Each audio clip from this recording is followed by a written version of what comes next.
Sociologist with a research interest in human, non-human relations, and he's studied the British animal protection movement and social movements in general.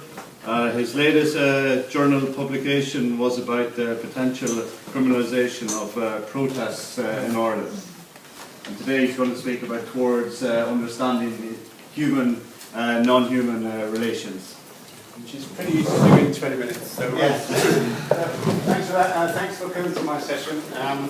Sociologists are always incredibly grateful that anyone will listen to them. So thanks for that, and thanks for the organisers to invite me now. Yeah, so I'm a sociologist for my sins, currently working at UCD, but I do have an activist background, and if you like, this is my activist CV. So the top part is really from the 1980s, especially things like BOAV, that was 1982, the Sea Shepherd involvement, those kind of things. And a bit lower down, that's the current kind of thing that I'm doing. So the reason that I show this is not to show off, it's to say that I've been on both sides of the divide in a sense, so the activist side and the academic side. And what I've done is I've used the academia to try and feed into some understanding of the activist side of things. So that's how it kind of works. In fact, as Martin said, I did look at the British animal protection movement, the MA level, and then in terms of my research work, I looked at the support pillars of cultural speciesism, which are philosophy and theology, as was mentioned, and also everyday social practice. And obviously, as a sociologist, it's the everyday social practice that's interesting to me.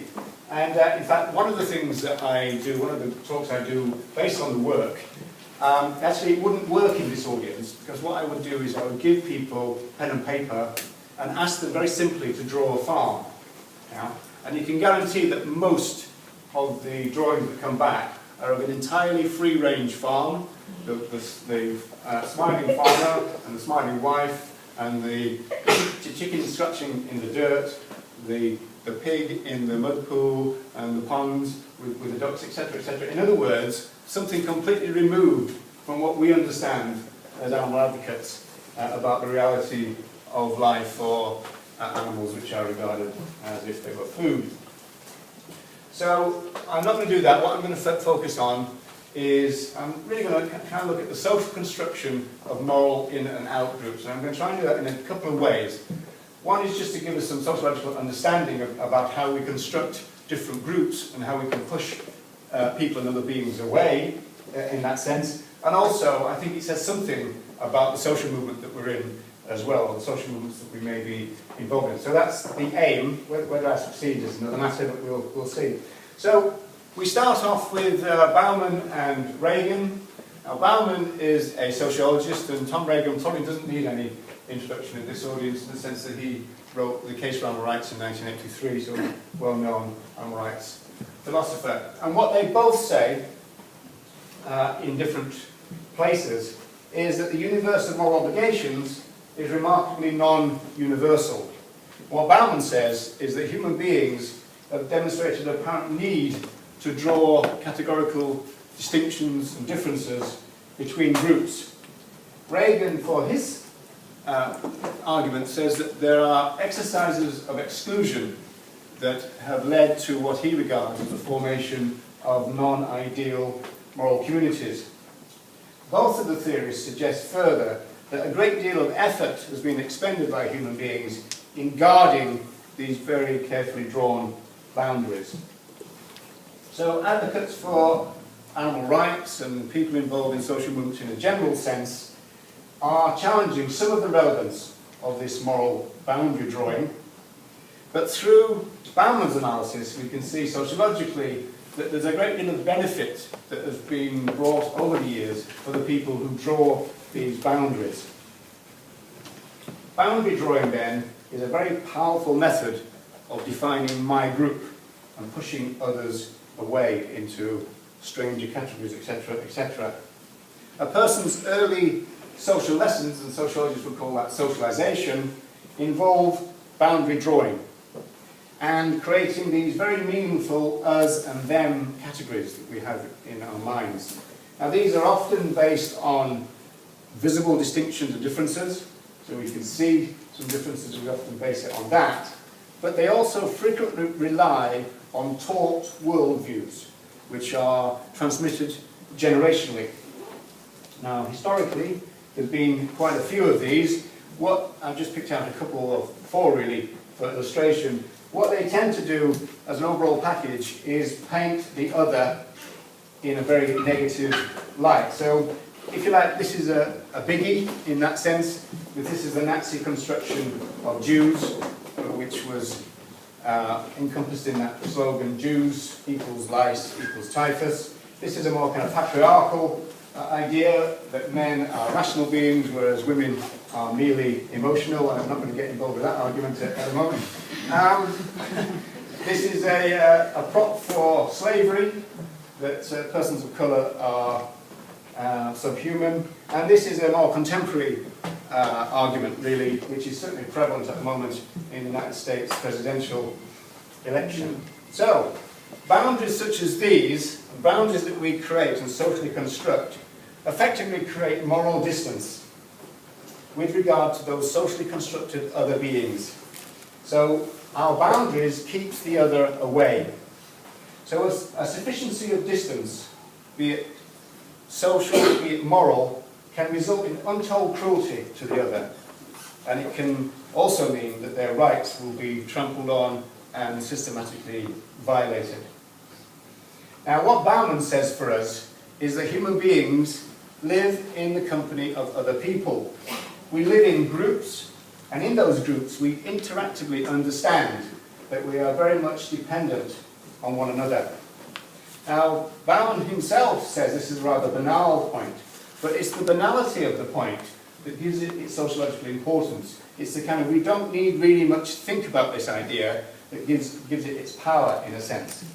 Because living amongst others is to live in what Bauman calls manifold webs of human interdependency. So we're social beings, social animals, and we live in groups, and that group can exert a great hold on us. So in a very real sense, the group can make people. And that means that resisting the important messages of our group can be a relatively hard thing to do.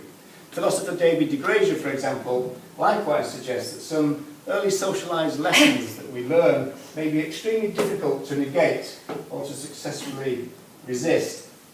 Social attitudes and many internalized and institutionalized norms and values become so firmly sedimented into society, it means it's kind of really embedded and enmeshed into the very fabric of society, that breaking away from them for some people can be quite difficult. Now, I know it's the case that for some people resisting can seem easy. Okay, so if all this seems a bit doom and gloom so far, there is some good news.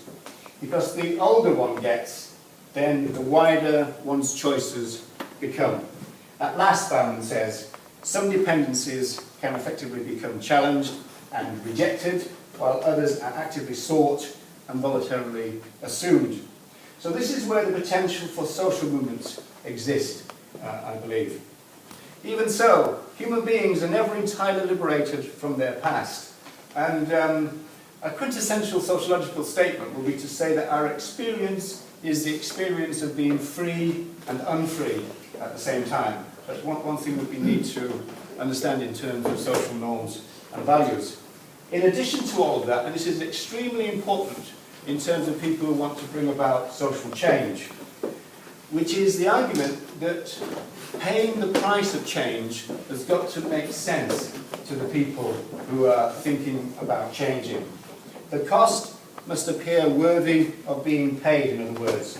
There must be something about making paying attractive, and that must eventually outweigh the apparent attractiveness of avoiding change. Okay, so far then, we talked about the social construction of insiders. If there's a notion of inside, then obviously there's a notion of outside as well. So as we've just seen, and academics will call this the dialectics of freedom and dependence, At some stages in our development and our social life, there can be opportunities to choose groups. Because there's no suggestion in Bauman's account of socialization or any sociological account of socialization that the process itself can create an utterly, totally homogeneous group. There's always some space to move. So therefore, after early childhood, as I said, we've got these greater chances to change groups and to even form them. And again, the potential for social movements is there. Still leaves the question about who gets to be the insiders and who gets to be the outsiders. But what we've got now is a kind of multi-group situation. And Bauman says in this multi-group situation, individuals often judge other members of humanity by some kind of imaginary line or a continuum based on the notion of social distance. Now, variations in social distance also involve a decrease or increase in issues like empathy and fellow feeling, and that's based on mental and moral proximity. That in itself can be regulated or influenced by physical distance and psychic difference. So this is a recipe, if you like, a package, and what's really been said is that we're talking about the social construction of those very important moral in and moral out groups. We have a very nice feeling about the groups that are our we groups. We have a sense of belonging, but we don't feel the same about the they groups. Bauman is describing how the other can be seen as less morally valuable. Others can be seen as strangers, who by definition, cases in which the moral proximity has been lessened, then that means our moral responsibility is likewise lessened as well. The lack of moral proximity can increase the likelihood of overcoming or overriding what Bauman calls our animal pity. Our animal pity, he says, is generated by human beings just being with other human beings. We can override that by a lack of moral proximity. There are different levels of this idea of moral proximity. On a kind of low level, if you like, we could call it something like civil inattention.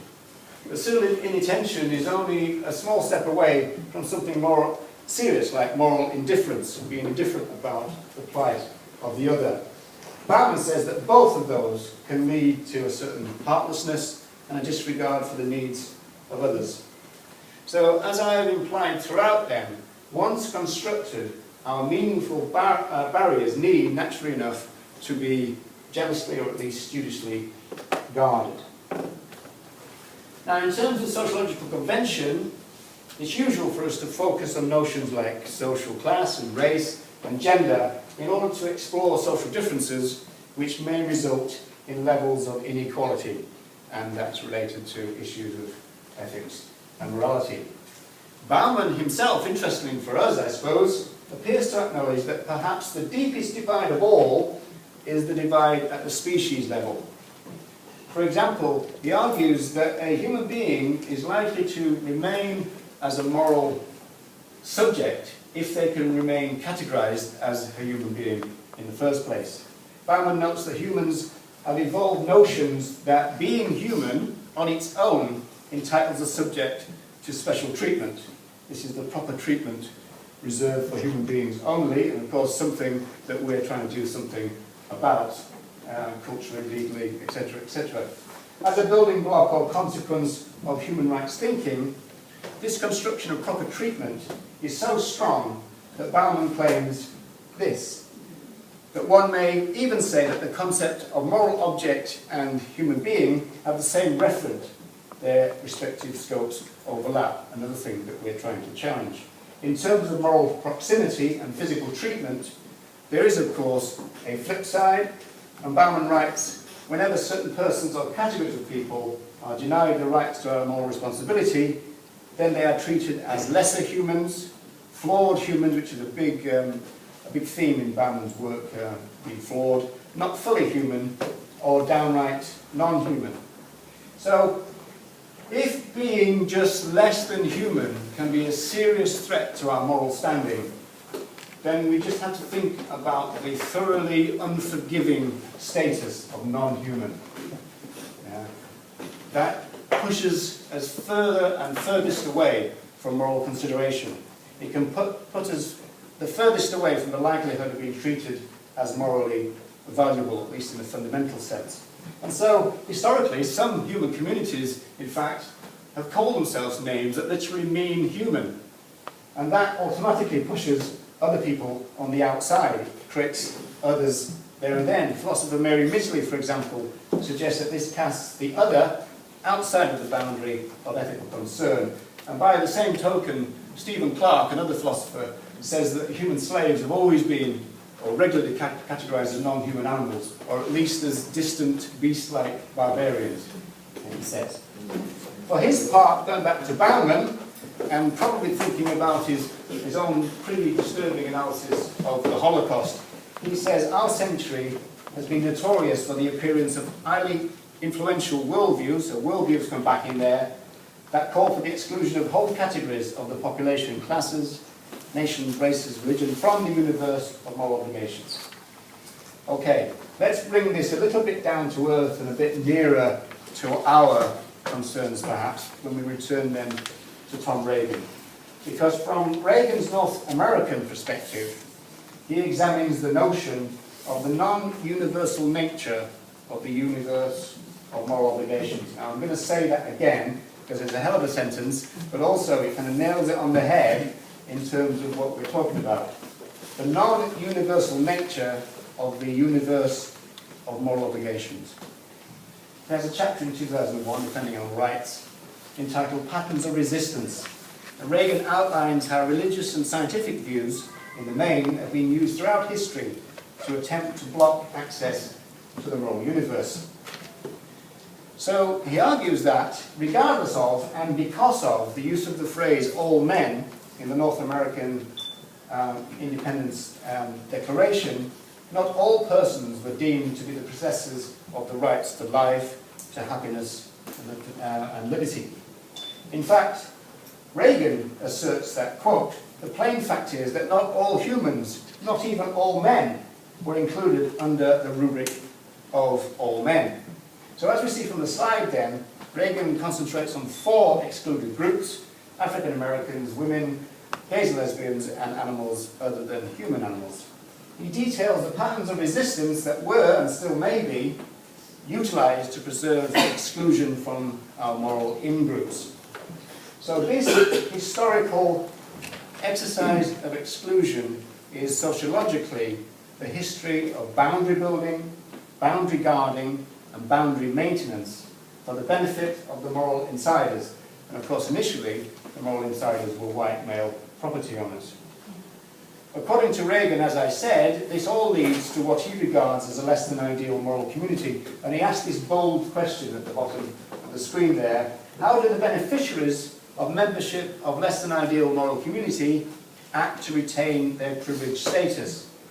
Well, brute force is one answer, and that's frequently employed, he says, but they are, as implied, other social institutions that can assist in the process of exclusion, and we've talked about religion and scientific ones. What brings it smack bang to sociology, in my mind, is the fact that Regan immediately acknowledges that other institutions are involved as well, not least those of economics and politics. And then he writes, and the sheer power of custom, including popular culture, the media, the songs that are sung, and the art of the time. So here then, we've got, in a sense, our problem. And our problem is cultural speciesism. So we might want to tackle that with legislation, or think about individuals being abusers and this kind of thing. But the overarching problem is cultural, which is spread throughout society. This is our overwhelming issue.